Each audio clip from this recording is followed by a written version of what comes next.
Good morning, Mark. How are you? Hey, what's going on, Rover? So, give me this story. You say that we were talking about this guy who is in Minneapolis. He said it's the Archbishop there who he claims, you know what, I didn't know if it was illegal for a priest to have sex with a young boy. And you had something to add to the topic. You claim to have killed a priest. Is that correct? He wasn't really a priest. He worked for the church. Yeah. He was I guess you could say a deacon to the church. Okay. And this is back in the early '80s. We'll talk about 1989 in New York City. I was about 16 at the time, and we belonged to this church. And I won't mention any names. I won't say anything of any significance. But I found out that my oldest stepbrother was actually being molested by this guy. Wait, you're older or oldest, did you say? Older. He was older than me.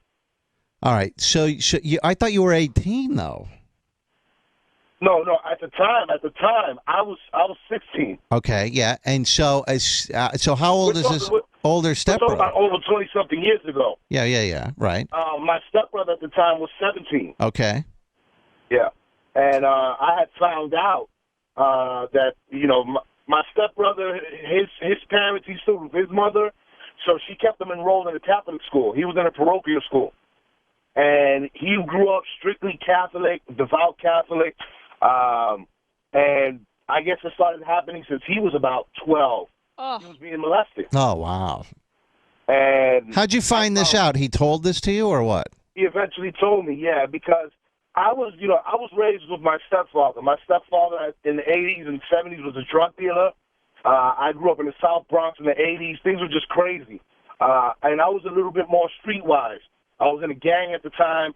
So when I found out that my older brother was getting molested, it was kind of like a slap on the face. I could have shown my face in the neighborhood as a kid who's young, whose brother's getting fingered by a priest. Oh, my God. Right. I mean, you have a reputation to uphold. You probably have that big gold chain, and you're in the boogie down Bronx. Yeah, exactly. At the That's time, right. That's what it was about. And then, I had already had my run-ins with the law. I mean, I wasn't an angel. By no stretch do I say that I was an angel out there. But when I found this out, I set up a plan to basically meet this priest, and I was just going to beat him up. Basically, that was my intention, to get into it. And when I approached him, we got into an altercation, and I'm not gonna lie, the guy got the best of me. He beat you up. So you go there. You're 16 years old. 16 years old. Yeah. You want to beat this guy up, and instead, this guy administers a beat down to you. Yep. And I mean, we get into it, and he gets the better end of me at the time. And during the fight, he actually has a gun on him. He was going to carry around a .22 caliber weapon, and we get into an altercation, and I wound up getting the gun from him, and in the process, I shoot him. So you shoot him with his own gun? Basically, yeah. And then what happens? Do you run away immediately, or is he there, like, on the ground, bleeding out, talking? I left him right down the ground on the stoop, a few feet away from the church. There was a gym that the church used to use, and I basically right there, I took off, I left. I had family in Boston, Massachusetts. I took off out there, and during that whole time, I mean, they put one and one together. They found out, who had did it, and from the very beginning, I'd say about 2 weeks later, I got in contact with homicide detectives in New York City, and I turned myself in. Where'd you shoot him? Shot him in the stomach. And after you shot him, what did he do? Did he He just sat. I mean, honestly, it happened so fast. I don't know, people's experiences at the time. Like I said, I was young. I was under the influence of marijuana. I was drunk at the time. Build up the courage to face this guy, and everything just happened so quick. Honestly, I didn't even know he was dead until the word got around in the neighborhood what had happened. Now, how did they find out that you did it? Did you do something stupid? Like, did you go around telling the homies that you did it? Yeah, it was that, and like I said, people kind of know what was going on. Word got around quick what happened to my brother. It wasn't hard, and I'm sure back at that time, crack was so big, you give a guy $5 off of crack, who'll give you all the information in the world. Mm-hmm. And what did your stepbrother do when he found out that you killed this guy who was molesting him? Was he? Did you have a conversation with him about it? Yeah, it came up. It came up in the courts. This became the thing. It never became me trying to prove that I was innocent, that I didn't do it. You understand? When I turned myself in to the authorities, I let them know, listen, I did it. This is what happened. And I always stuck to my story 100%. I don't say that I don't have remorse for taking a human life, but at the same time, I know what this guy was doing. And like you see from the story, these people are just incapable of feeling that. For them, it was nothing. Then they later came to find out that he was responsible for molesting several kids in that Really? marriage. For years, yeah. And so what did they do to you, Mark? What punishment did you get for this? I had gotten found guilty. I plead guilty to the sentence of manslaughter in the first degree. I was sentenced to 8 1/3 years to 25. And when I went into prison, again, I had that mindset that I was, I was righteous in what I did. I had this reputation that I had to uphold. And one of the biggest problems, the reason I ended up doing 17 years instead of 8 years, is that when I was in prison, I kept fighting every pedophile that came to prison. If I found out that a guy was in prison for raping and molesting a child, I would do everything to try to take this guy out. You shake him? I did over. I never. A few times. I did over 2 years in solitary confinement for almost beating an old pedophile to death. They added more time to my sentence. So you get out of jail after 17 years. Yeah. And now what do you do? Thankfully, I had the support of a good wife. I got married when I was incarcerated. I came home to a new life. I got out of New York City. I'm now living in Rochester. I picked up a lot of skills when I was in prison. I took advantage of a college education, so I came home with an associate's degree.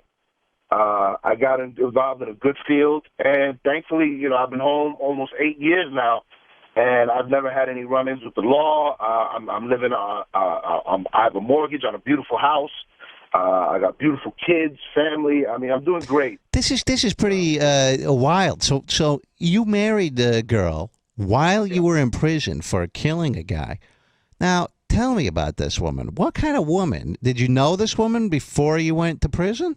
She was a good friend of a family friend, and in prison you still communicate, and you still call home.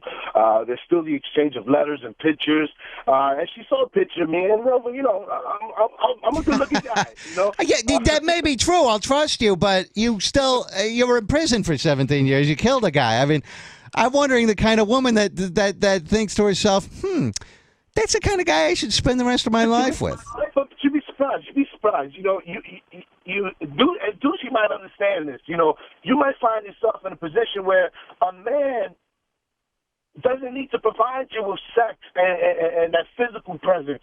If a man can communicate, if a man can know how to talk to you when you're at your worst, and that's all me and my wife had. There were times that I wouldn't see her for months, and just the fact that we could communicate on the phone for a couple of hours, where she could vent and tell me all the crap that she was going through that day, that really built a strong bond between us. Ducey, I'm thinking, this made me think, inmates may be your next stomping ground for trying to get laid, Last resort. Yeah, I mean, no one else will have Ducey, but maybe inmate number 4327619 might. I know a couple of guys are still in there that Yeah. Well, do they happen to be blind, Mark? Because that would certainly help her odds. So you get out and you marry this chick. I mean, this is an amazing story. Now, yes, Ducey, you have a question for him? I'm just curious. I don't know if I've ever talked to somebody that was in solitary confinement. He was in there for 2 years. He was in the hall. Yeah, they put him in the hall. What was that like? It's basically, believe it or not, I think that was my waking point. You get to a point where you can no longer masturbate yourself to sleep anymore. You can no longer do push-ups anymore. You're not getting any bigger or stronger. And if you don't build your brain, you find yourself going through this cycle where it's like, this is going to be the rest of my life. And that really scared me. Being 16 years old and spending, that much time inside. Half of my life was spent in prison, and looking at guys who are 65, 70 years old, who have been in and out their whole lives. I know guys, or I bumped with guys who were back on their fourth bid. That scared me. Now, do you have any remorse for killing this guy? Of course. I mean, I got children to raise. I need to set an example of that life is precious. I definitely feel remorse for that. Do I feel as much remorse had I killed an innocent bystander? During the process of getting into one of my street brawls, I hurt someone innocent. Do I have that level of remorse? No. Was this man a predator? Yes. And I know a crime is a crime is a crime. There's no way that I can sit here and say that my taking of a life is any better than someone molesting a child. But I can honestly sit here, Grover, and tell you, as God is my witness, if this wasn't a heat of the moment situation, if this wasn't something that happened like that, I probably would have never done it. Whereas a predator, I mean, they stalk their victims. They know who they're looking for. He built a relationship with my brother. He gained my brother's trust and confidence to the point where he was able to get my brother in such a vulnerable situation. And do what he did. Do your children know, Mark, that you killed someone in the past? My stepchildren. When my wife got with me, she had 2 children from a previous marriage. Yeah. They know. My 6-year-old, she's too young. She doesn't know. Me and my wife have talked about it. Right now, my life is so far detached and so different from what it was at that time that, honestly, if she doesn't find out, I don't think it'll make an impact in her life. This is a pretty amazing story. I mean, most guys go to prison and they come out and they get back into the same kind of nonsense they were doing beforehand. And this is a guy that actually turned his life around, which is fantastic. I know, guys. And it's basically you get to a point, and I'm sure Dito will probably understand this, but you get to a point where you got to be able to want to do things for yourself. And that's what happens. Guys in the system, they do things because they're being told they have to do it. My thing was I wasn't going to let that be me. I wasn't the guy. When I came home, I wasn't getting a job because my parole officer was forcing me to get a job. I was getting a job because I needed one. I had a family to support. I needed to put my best foot forward. And as everything that I needed to do, as long as I continue to look at life like that, I've been successful. And that's the problem. Guys come out of prison feeling that they need someone to tell them what to do. And if they don't get told what to do, they go back to what they always know. Someone has a question for you before I let you go, Mark. A guy just sent me a text message. Says, ask him if someone molested his 6-year-old now. Oh, good question. Would he kill that person? Oof. Wow. Something, ever since I've been a father, especially to a young daughter, that's been one of my biggest fears. There are nights where that keeps me up. When I put her to bed and I know she's safe, I get up in the middle of the night and check my windows just to make sure they're closed. And I live in a good neighborhood, don't get me wrong. It's just a fear that I have. It's sure. Every parent's nightmare. And I would hope, for her sake, because going through that trauma and then to have her father taken from her would probably be the biggest tragedy on top of what she just went through. But I just hope that I would make the right decision at that moment. Wow. Well, Mark, in Rochester, intense. that's a pretty great story, and we'll be at Bonsai on August 9th for the concert the radio station has, and don't kill us while we're out there. We'll have a killer time, Mark, but just don't kill me. Man, I love you, man. Trust me, man. I've been listening to you guys for a long time, man. I've been laughing, man. You guys just made this my day is just amazing. You know, I'm at a job where I get to listen to you guys every now and then. But thank you guys. Hey, right on, Mark. Thank you, and good job turning your life around. I appreciate it, my man. Thank you. Wow, that's an inspiring story right there, isn't it? Yeah. That's pretty good.